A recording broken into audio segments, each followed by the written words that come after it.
आज हम उपयोजित लेखन की विधा पर गौर करेंगे। उपयोजित लेखन की एक विधा है कहानी लेखन। तो हिंदी में कहानी लेखन कैसे किया जाता है, इस बात पर हम गौर करेंगे। वैसे देखा जाए तो कृति पत्रिका के आधार पर कहानी लेखन के 3 प्रकार हैं। और ये 3 प्रकार कौन से हैं? एक होता है मुद्दों के आधार पर कहानी, दूसरा प्रकार होता है शब्दों के आधार पर कहानी, और तीसरा प्रकार होता है किसी सुवचन, कहावत तथा मुहावरे के आधार पर कहानी। लेकिन दोस्तों एक बात याद रखें, अभी कृति पत्रिका में हिंदी के लिए केवल मुद्दों के आधार पर कहानी होती है।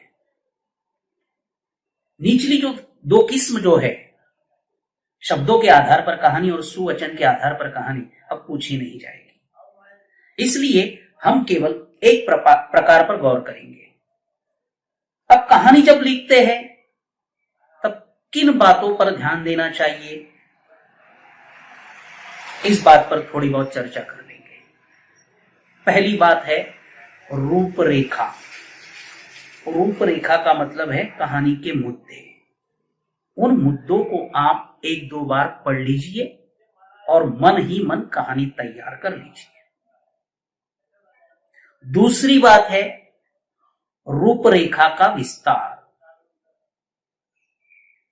संकेतों के आधार पर रूपरेखा का विस्तार करना चाहिए।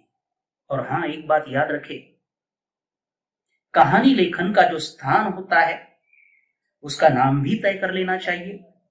और कहानी में जितने सारे पात्र होते हैं उन पात्रों को काल्पनिक नाम देने चाहिए। ये हुई दूसरी बात।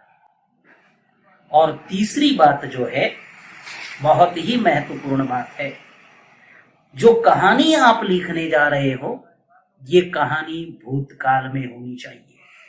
हालांकि भूतकाल के 3 प्रकार है, सामान्य भूतकाल है, अपूर्ण भूतकाल है और पूर्ण भूतकाल है। मतलब किसी भी भूतकाल का वाक्य हो, अपूर्ण भूतकाल हो, पूर्ण हो या अपूर्ण हो, इन तीनों भूतकाल में ही कहानी चाहिए। हां, अपवाद स्वरूप अगर आप वहां संवाद लेखन करते हैं, पात्रों के संवाद होते हैं ना कहानी में, तो उन संवादों का काल जो होता है वो कौन सा भी हो सकता है। उन संवादों को आप वर्तमान में भी लिख सकते हैं, उन संवादों को आप भूतकाल में भी लिख सकते हैं, और उन्हीं संवादों को आप भविष्य काल में भी लिख सकते हैं। ये बात हमेशा याद रखें। और हां, और एक बात है, कहानी कम से कम 3 परिच्छेदों में हो। और ये कहानी लिखने के बाद एक सूचना होती है, कहानी लिखकर शीर्षक दीजिए तथा सीख लिखिए। तो हम क्या करते हैं, कहानी लिख लेते हैं, बाद में शीर्षक देते हैं और उसके नीचे सीख देते हैं। लेकिन हमेशा एक बात याद रखें, शीर्षक जो होता है वह हमेशा ऊपर होता है।